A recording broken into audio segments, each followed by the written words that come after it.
5 mistakes you don't want to make when buying your first home. All right. News at 11. Starting with number 5. Number 5. Working with a big bank or an internet lender. Oh, don't do that. Don't do that. Don't do that. No one's like, why, Aaron? Why? Oh, Rocket Mortgage. It's so easy. No, you know when it's easy? It's when it's easy when you're on the phone. When you go make your loan, when you try and get your loan, actual payment to the buyer, very complicated. The underwriters in a big bank are not accessible to your lender. No one can talk to them. They're in some basement in Omaha somewhere. It's crazy. If they find a mistake, and they will, right? You can't reach them to get the loan approved, the loan corrected. If you're working with a lender, a local lender like we would recommend, we can call them at 11 o'clock at night and say, hey, what's happening with this? We can work it out. And I tell you what, when I get 15 offers on one of my listings, one of the things I look at is what bank are they with? What bank? I mean, there's many things we look at. You need to know who you're working with. So they negotiate all of those points, but one of them is the lender.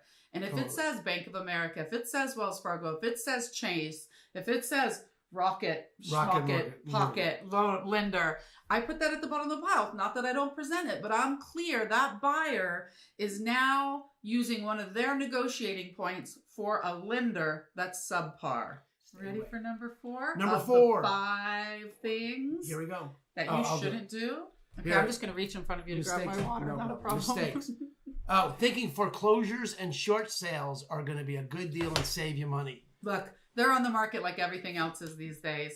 If it's on the MLS, it doesn't matter what the source is. It's going to get bid up in a seller's market, and we're going to get to negotiate in a buyer's market. Everything else is 6s. It's going to be the same across the board. I get people all the time saying, hey, I want to see all the foreclosures because you think you're going to get some special deal. But there's investors out there that are going to, if it's a special deal, there are investors out there that are going to pay cash.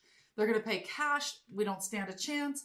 I mean, that's what they do for a living. That's what they feed their kids on that. They're door knocking distressed properties, getting them before they ever come to the market. If you see it, by the time you see it, they've passed over it, meaning it's not a good enough deal for them. And how could that be a good enough deal for you? They do the repairs themselves. You would have to hire someone to do it. No way do you wind up netting any money off a foreclosure or short sale.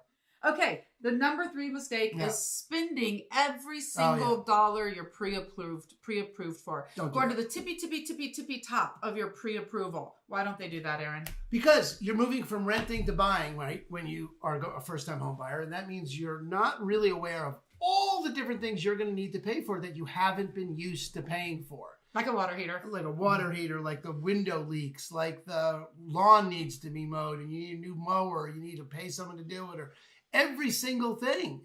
It's all yours. I mean, I like to say, and Christine gives me a hard time about it because it makes me seem like a negative Nelly, but a house is a money pit. Every house will find an unlimited number of ways to use every spare dollar. I don't call you a negative Nelly. I call you a bucket of cold water. A bucket of cold water. That's me. That's you. That's me. I'm just saying, don't spend every dollar. Every house is not a money pit, but every house does cost more than renting. And every house will find an unlimited number of ways for you to spend spare dollars. Right. Everything. So here we go. The number 2 mistake not to make.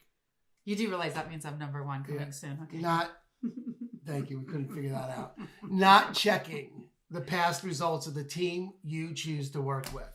That's a big one. It is a big one. I know this one guy that wrote a book on that very topic. Anyways, Aaron, you really are passionate about that. You should talk about that. Well, I mean, look, you can use your kid's soccer coach if you want, or the guy you met at an open house. I mean, that's fine, except do you have any idea, do they normally work with first-time home buyers? Do they know all the government down payment assistance programs? Do they know how to negotiate? But even if it's not a first-time home buyer, anybody. Do they negotiate on your behalf? There's brokerages out there where people just get paid to open a door and write the offer for you. They do not negotiate. Why would somebody who couldn't negotiate their own deal, salary, income, well, not even salary, why would somebody who's afraid to negotiate a commission and would rather take an hourly rate be the choice you make for somebody to negotiate your biggest purchase you'll ever make? Yeah, it's really important that you interview people that they've worked with and that you talk to people, and that not only do you feel safe, like they're not going to rip you off, like your kid's soccer coach is unlikely to rip you off kind of thing, fine. But are they going to be they're going to give you the biggest return on investment? I don't know. You've got to investigate that. That's the point. Exactly. Number one mistake. Christine. Number one. Christine really is number one in our hearts. Oh my goodness gracious. Okay. The number one mistake is not having a pre-approval letter in hand. You gotta when you go shopping. You gotta go to your lender first. Why? But they get so excited. I know. They get so excited. Everybody wants to shop for houses. Nobody wakes up and thinks, "Oh, I need a new loan today." No one. I've never met it. No, everyone says, "I want to buy a house." Yes, good.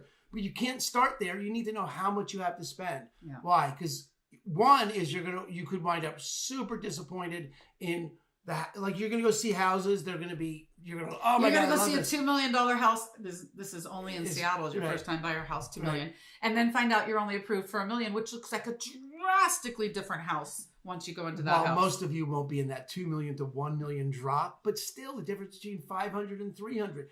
It's a big deal. You don't want to start shopping for something that you'll never be able to afford. Not only that. I don't want their heart broken. I don't want their heart broken. And then it just lives with you forever as a disappointment. So everything else you see doesn't quite measure up, and you'll always have felt like you settled for something. No, go get the amount that you feel comfortable spending. How much you're pre-approved for. Get a number slightly lower than that, and then go shopping for that and get the best realtor to negotiate the best offer for something you can't afford using a really great lender. The best possible experience.